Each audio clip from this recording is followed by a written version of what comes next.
Vamos con el salario bruto que sube, pero no se traslada al trabajador porque el Estado se lo lleva en cuotas.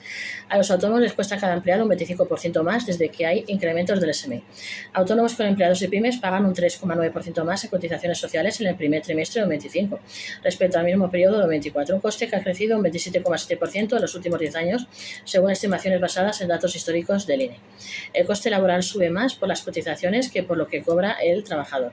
La última sobrecoste laboral revela que contratar resulta cada vez más costoso para autónomos y pequeños negocios. En el primer trimestre de 2025 los costes laborales aumentaron un 3,8%, sin embargo, si consideramos el acumulado de la última década, mantener un empleado es hoy un 25% más caro que en 2025.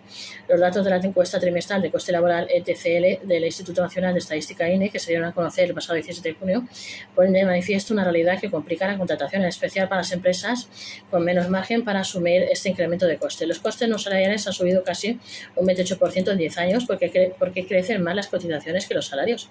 Autónomos y empresarios no tienen margen para absorber el aumento de costes, más puestos sin cubrir, mientras los pequeños negocios no tienen capacidad para contratar. El Estado es quien más gana cuando sube el coste laboral. Los costes no salariales han subido casi un 28% en 10 años. El coste laboral medio por trabajador y un mes se situó en 3.124,55 euros durante el primer trimestre de 2025, un 3,8% más que en el mismo periodo del año anterior. Sin embargo, lo más significativo no es solo cuánto sube, sino qué componente se está incrementando más.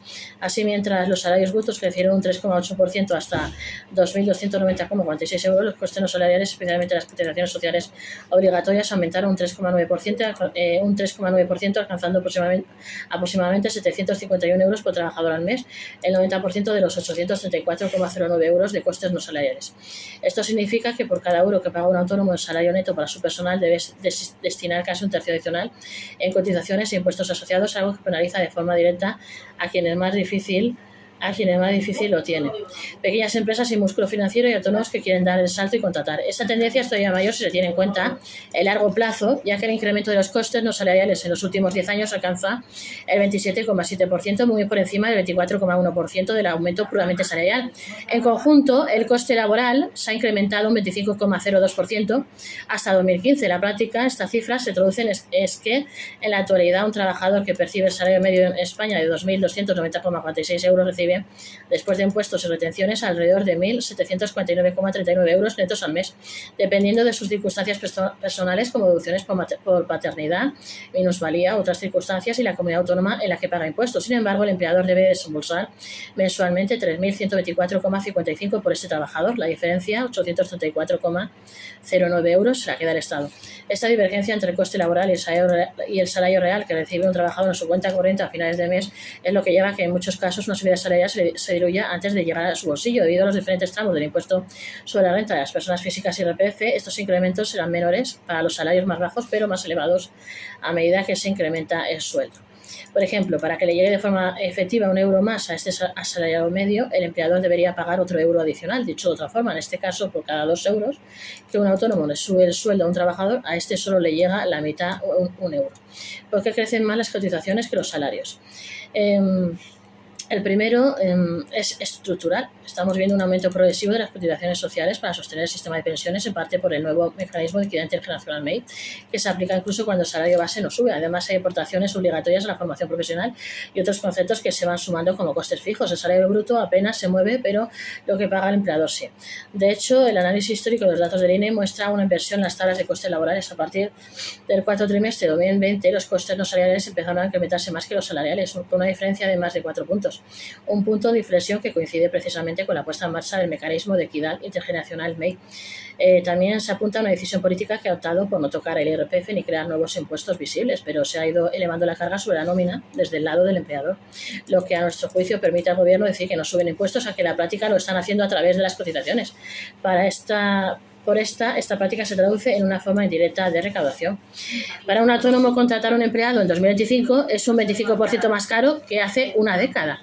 Autónomos y empresarios no tienen margen para absorber el aumento de costes. Para los empleados llueve sobre mojado, ya que en los últimos años han tenido que asumir costes adicionales como la subida del salario mínimo interprofesional, nuevos límites en los contratos temporales y mayores cotizaciones para contratos parciales o eventuales. Ahora los autónomos que gestionan pequeños comercios también temen el impacto adicional que podría suponer la reducción de la jornada en sus negocios.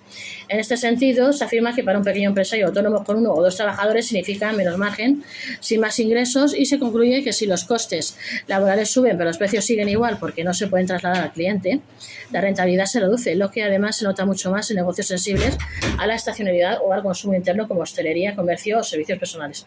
Más puestos sin cubrir mientras los pequeños negocios no tienen capacidad para contratar. Otro factor a tener en cuenta que aparece en esta radiografía del mercado laboral es el número de vacantes, que fue de 152.885 en el primer trimestre, 2.923 más que en el mismo trimestre del año anterior, cifras que podrían estar mostrando otra consecuencia negativa del aumento de los costes laborales. Se advierte que esta dinámica tiene consecuencias a largo plazo, ya que para muchos autónomos contratar ya es un riesgo y esto lo amplifica. Además, desincentiva la contratación, reduce el dinamismo del mercado laboral y crea una brecha entre grandes y pequeños. Las grandes empresas pueden asumir estas cargas porque tienen más músculo financiero o porque externalizan servicios. El Estado es quien más gana cuando sube el coste laboral. El aumento del coste laboral no solo refleja una mejora del salario de los trabajadores, ya que es un concepto estadístico que incluye mucho más. Gran parte de este incremento durante los últimos años lo han absorbido las cotizaciones sociales que no llegan al bolsillo del empleado, pero sí al del autónomo o empresario que los contrata. En un país con 3,4 millones de autónomos y donde más del 95% de las empresas tienen menos de 10 empleados, se insiste en que el pequeño empresario que está peleando cada factura a 90 días lo sufre en su cuenta corriente real. Se empieza a priorizar sobrevivir frente a crecer. No olvides de suscribirse a este vuestro canal Gestor y Gestoría YouTube para más información y más vídeos, darle like a la campanilla y subirnos a todas nuestras redes sociales, que agradecemos mucho. Gestory, Gestoría YouTube, suscribirse para más información y más vídeos para estar siempre en las últimas leyes. Gestory, Gestoría YouTube, suscribirse. Si sois empresarios autónomos y pymes y queréis que vuestro negocio empresa mejor y estar siempre en las últimas leyes, no olvidéis de contratar con nosotros desde 76 euros al mes como cliente fijo durante un año más con descuentos y regalos, garantía de calidad, rapidez en todos los trabajos y contrato al cliente. Pedís siempre cita por WhatsApp, nuestro WhatsApp 646-021-399, nuestro WhatsApp lunes a viernes, hoy oficina, pedís en citas y cita no atendemos, o nuestros correos electrónicos monipay1978@gmail.com o monipay con 1978@gmail.com. Recordaros que el descuento y el regalo es por contratar con nosotros durante un año más en el primer mes. Gestión de asesoramiento, laboral, fiscal, contable, financiero, bolsa, IBEX 35, facturación, nóminas, TC1, TC2, declaración de la renta, laboral y patrimonio, impuestos de sociedades, seguros sociales, gestión de asesoramiento de comercio exterior, comercio internacional, facturación, contabilidad de impuestos y traducciones por idiomas por escrito para vuestra documentación o papeleo que necesitéis, que os hagan traducciones por escrito en inglés, francés, alemán, italiano, valenciano y español. 646-021-399 de nuestro WhatsApp y Gestoría YouTube, suscribirse para más información, más vídeos. Recordad que estamos en todas las redes sociales.